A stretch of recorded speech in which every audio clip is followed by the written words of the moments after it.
Yeah. Stroh gonna have to let me get back on this one. Yeah. Might have to rip this shit. Yo, this thing on? Yeah, it's on. Good morning, good afternoon, good evening, whenever you watch this video.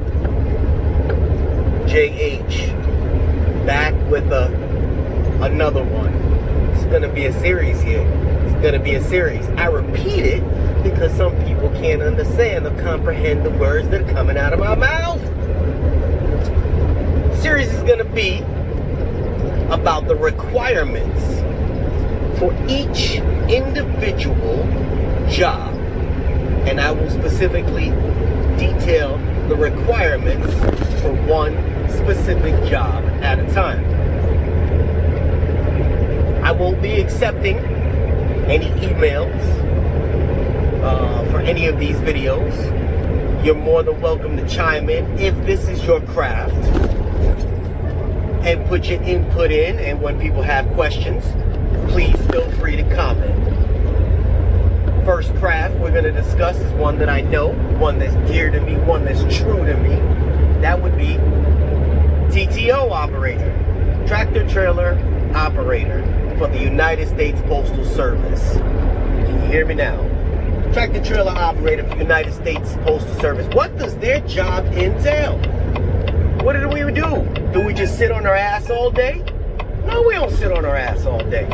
Somebody was real funny and sent me a message. He was pretty rude about it. Said something about, yeah, it's easy for you to say because all you do is sit on your ass all day. But let's be clear, I've been driving trucks for 24 years. 24 years. Locally and all over the country. So I deserve to sit on my ass for a few minutes in between what I need to do. What is it that we do here? What is it that we do? The tractor trailer operators, we transport the mail, the equipment, and all other freight that has to do with the post office between stations, between plants, between ports of entry, between the airport, any one of those areas. We'll move stuff from trailer to trailer. Sometimes they just drop a trailer, hook a trailer.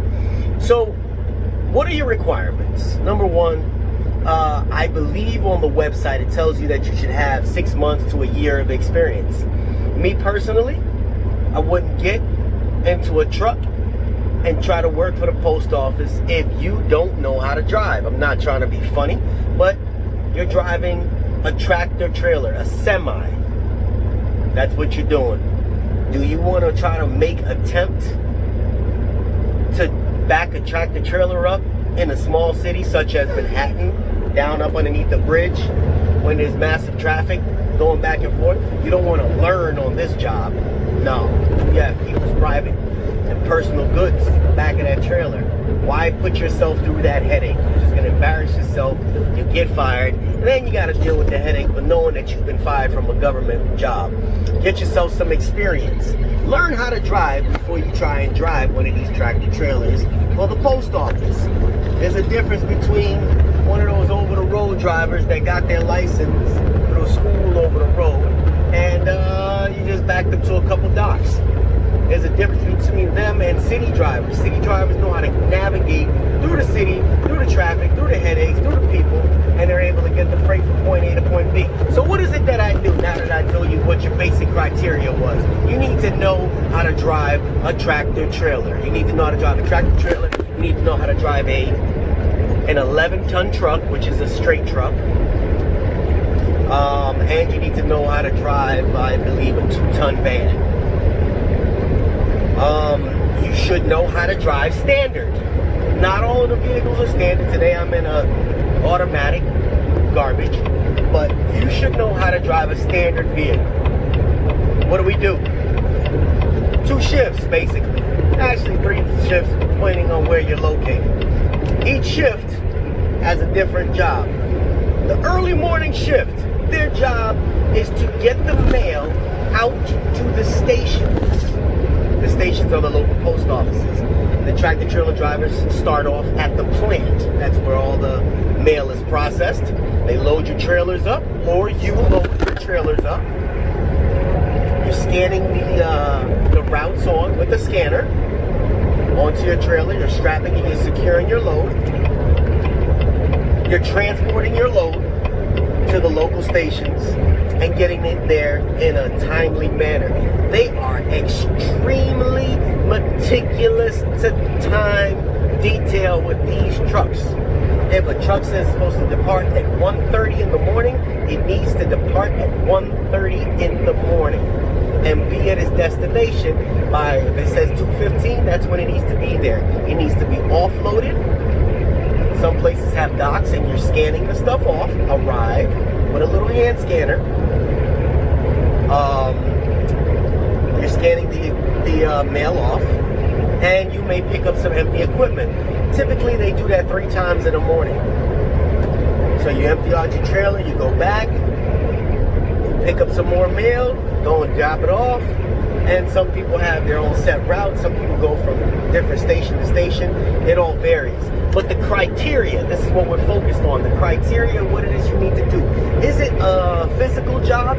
You need to physically be able to handle pallet jacks, electric pallet jacks, pushing, anywhere between 300 to 800 pounds of equipment, which are the BMCs, the bulk mail carrier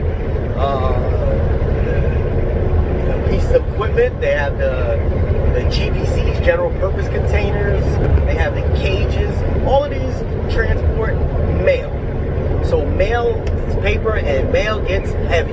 Mail and packages. We move everything.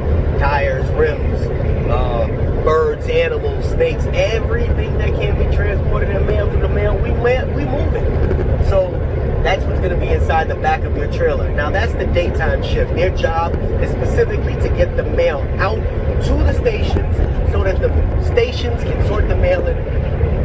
We'll cover that on another video. But their job is to get the mail to the stations in a timely manner. Afternoon shift. Afternoon shift comes in, and their job is basically to do the opposite. They do the pickups. They're picking up mail from private businesses. If a regular mail carrier, which is your mailman, cannot pick up enough, the mail from a regular business because there's too much mail, they'll send a truck driver to go get it in a straight truck, in a tractor trailer, whatever it is. The businesses that keep us as a business going. I'm going pretty fast here because I'm hoping that you can comprehend this, because this is your insight. This is how they give it to you. You got to figure it out as you go. So you're picking up the mail, you're bringing it back to the plant. The plant's going to then process it. But your job is to go.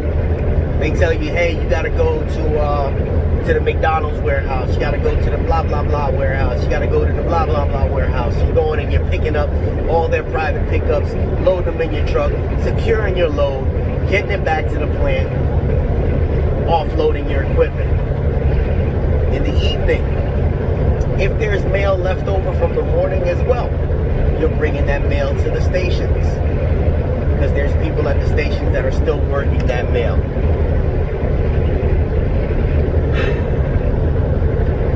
As the carriers are coming back, as the stations are starting to close, because every station is a regular post office, some close at 3 o'clock, 4 o'clock, 5 o'clock. As they close, they're having their mail piling up in the back of their station. Your job as a transportation truck driver is to go and take their mail, bring it back to the plant. So you'll have a set schedule. You go, you pick up their mail, bring it back. Sometimes you do it twice, sometimes you do it 3 times. Depending on the area you're in, depending on the quantity of mail at that specific station is pushing out. Some stations, let's say you're down in the heart of Manhattan or the heart of Texas, Dallas, Texas. Yeah, they're going to pump out some mail real heavy. So they're going to need multiple trucks to come back and keep that mail flowing. We don't want to ever leave mail at a station. We want it at the plant so it can get processed. So we're there, we're moving that mail from the station back to the plant. The plant starts doing what they do when they get there. the end of the day, when the carriers all come back and they did their private pickups and their pickups from the mailboxes and everything, they bring that mail back as well. Our job is to be there when they're there, get all their mail, bring it back to the plant. That's the job of the transportation TTO operator, tractor trailer operator. That's what we're doing. We're moving the mail from station to station. We're moving the mail from plant to station. We're moving the mail in the back of these big semis. Should you be fit? You will bend, you will pull, you will. Yes, you should have some type of fitness. Do you need to be fit? Nah. Should you be agile? You should be comprehensible? Yes. If you have trouble following directions, this may be a little difficult for you. Overall, it's a fairly decent job. The pay that goes with the semis. I believe that the PSE, you heard me say it, PSE, the PSE tractor trailer operators start, I believe, at 21, I could be wrong, $21 an hour, and they go up, depending on their longevity. That's the PSE. They move up in 3 stages: PSE, PTF, and then career. So I'm just going to give you the range of what they can make. Anywhere between $45,000, probably $46,000 to $100,000 a year. A tractor trailer operator can make. Depends on where you're at, depends on how much you work, depends on a lot of factors, but it can go anywhere between those two. Is it worth it? In my opinion, this is all I know. It's worth it to me. Anybody that's a tractor trailer operator can tell you or chime in the comments and let it be known whether they like their job or not.